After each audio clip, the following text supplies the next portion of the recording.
follow his footsteps. He was the only man that lived on earth, met with death, conquered death, went to the reign of death and its legalities, crushed and disarmed Satan of his legal ordinances written against humanity, and disrupted it legally, and came out of the grave victoriously.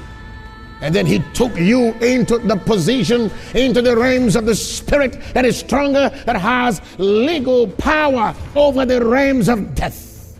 That he says, operate from this realm. It is time to perceive death as an enemy. We must understand the vulnerability of death. We must come to the mastering of the power, abilities, wisdom, and cunning and crookedness of death. Because when death came in, it studied us. It came to a point where death understood the powers that are in our imaginations, the powers that are within our thoughts. He knew how to stir up our lusts and use it against us.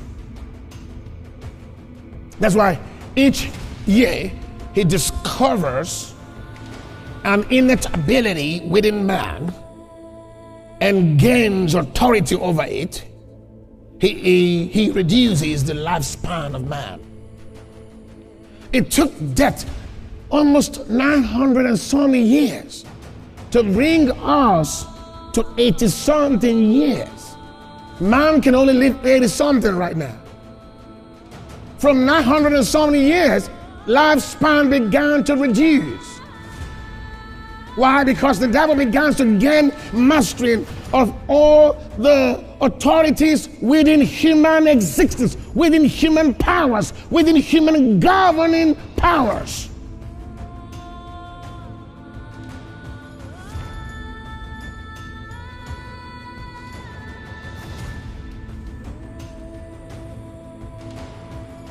Imagine if he kills your imagination, when he controls your imaginations, then he will filter and infiltrate your entire abilities within your imaginations, which will even influence the unborn kids.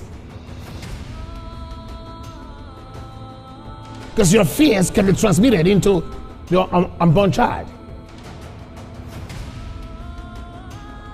When he infiltrates your epigenetics, he will influence your conduct to be so rotten, to be so filthy, that it will be captured in the genetic or the genetics of your family line. That you see your child behaving exactly the way you behaved. And you're wondering why? Because the spirit of death has a mastering of the human abilities.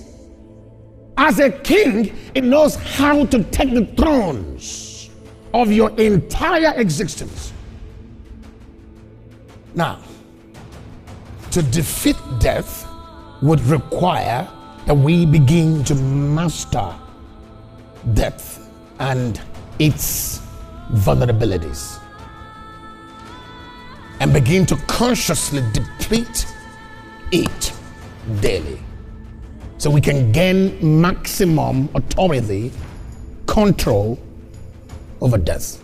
It's not going to be an overnight stuff. The first thing we must understand is that we must have deep, strong, unstopped, unhindered, untouched sport of intimacy with God. Never lose that radar. You must have a deep communication with the Lord. You must stay in that place constantly. Jesus told us how to do it. Constantly, Jesus was in prayer. All right? He was in prayer. He was in communication with Zion. In visions, in his ears, and especially his eyes, visions were in the realms of God. His ears were tuned to the voice of God. So imagine a man who only saw what God was doing in the spirit. And imagine a man whose ears were constantly hearing the voice of his father. And that became the very thing that he harmonized, that he manifested. So he harmonized with himself, with his Father in heaven, and then manifested the activities of his Father in heaven on earth. No casual words escaped the mouth of Jesus. So every word he spoke was accounted for. Every word he spoke was so disciplined that it resonated and echoed the very words of God. So he was not distracted by the events happening around him. He didn't speak what he saw in the natural. Regardless of what was happening in the natural, he ensured that what came out of his mouth was that which was godly. Godly. Godly. God words. God's visions. Regardless of the activities in the physical, he never allowed any of those to defile the tongue, or his tongue, or his visuals. And I'm talking about immortality, because some of you, oh, immortality, I'm immortal. Then the words from your mouth are filthy. The images of your imaginations are filthy. Can I ask you one question? The question will be, who brought death to life? Man. And whose life does death live? Man. And who will destroy the last death? Man. Who will reclaim back the life and authority from mortality, from death? Man. And who is that man? Jesus Christ. Who is working in you right now? Christ. What are you becoming? The final product of the man Jesus. He's working in you to produce you to become his final sample. Let's get this very, very clearly. Death came to life by man. The Lord said to Adam, if you eat this tree, you will die. So when he ate the tree, death came to life. The Bible says death reigned through man to all. And sin brought death. You remember that? And death reigned. So death is a living creature. It came alive by man. And by man shall death be destroyed.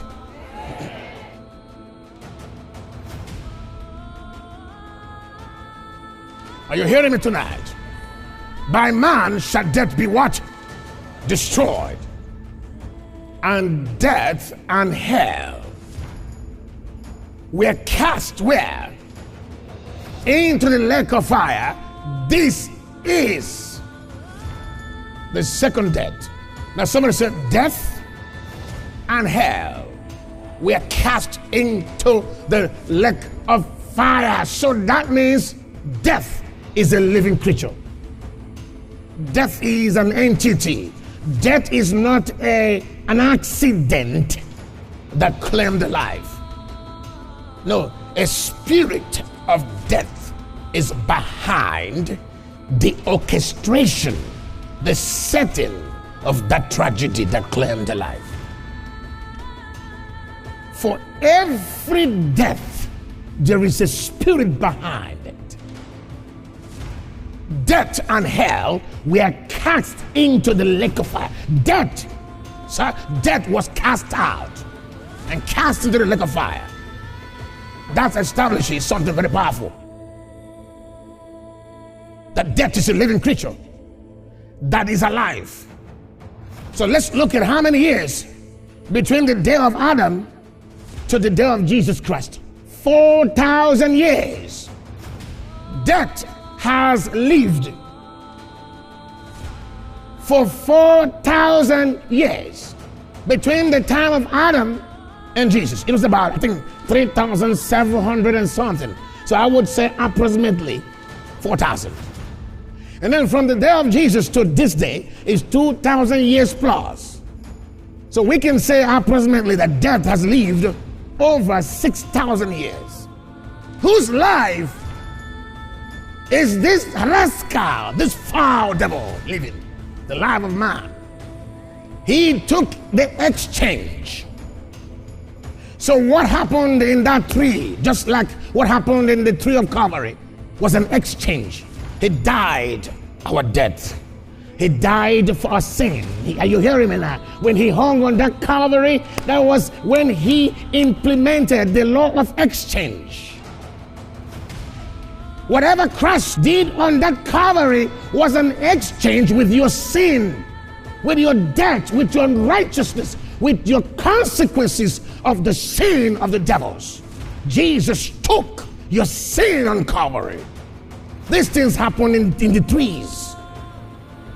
Trees. So in that tree, when Christ hung on that Calvary, that was when he did the exchange. And then when Adam ate that tree, he exchanged his life with death. So we saw death has lived for over 6,000 years, yet man lives less than 100 years. Wake up, go back to the realm of death and take that which is rightfully yours.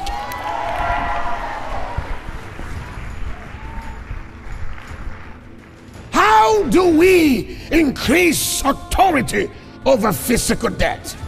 Deplete the hold of flesh. Kill the flesh. Die daily to overcome death. So that is how you unfeed. That's how you starve death.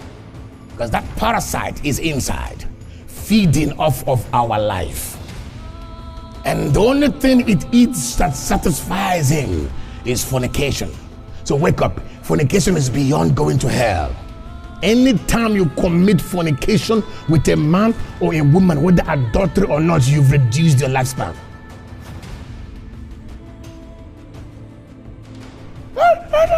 Show me in the scripture. Run with these letters. They'll kill you. The Spirit interprets the letter. He that commits fornication sinneth against his own body. For the wages of sin is death. It may not be eternal death, but it will bring consequence to your body. Certain invisible diseases will gain authority over you through your bloodline. Sin activates death. That's the ministry of sin. These things have not been taught. Miss La Vida. The grace of immortality has been released. So we are the generation that can enter immortality. So it means that any extreme act of righteousness by any man will be rewarded by immortality. If somebody getting my point? Have you ever seen that we live in a generation where promiscuity, nakedness, seduction is in the highest peak of it? I never wanted to say why. Because God is in the era of rewarding holiness. So Satan knows what could possibly happen when a man stays holy. There is a sudden increase in his or her spiritual ranking to salvage nations from corruption.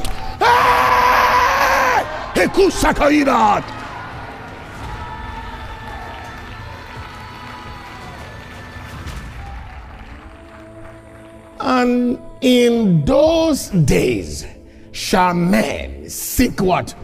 Death. I shall not find it, and shall desire to die, but death shall flee from them.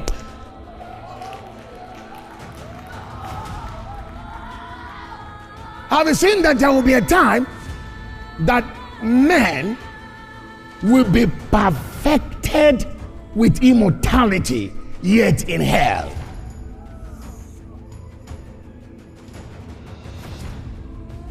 Death will be recalled.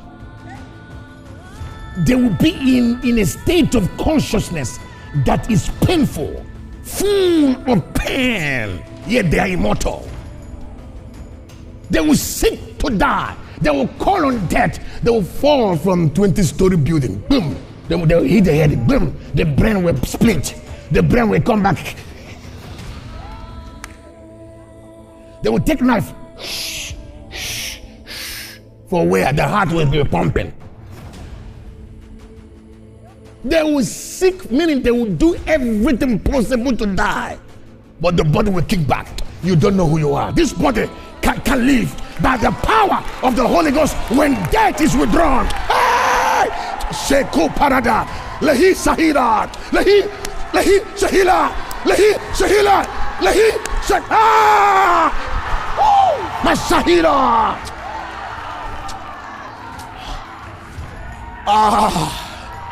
Seta parada, evrito shasahida.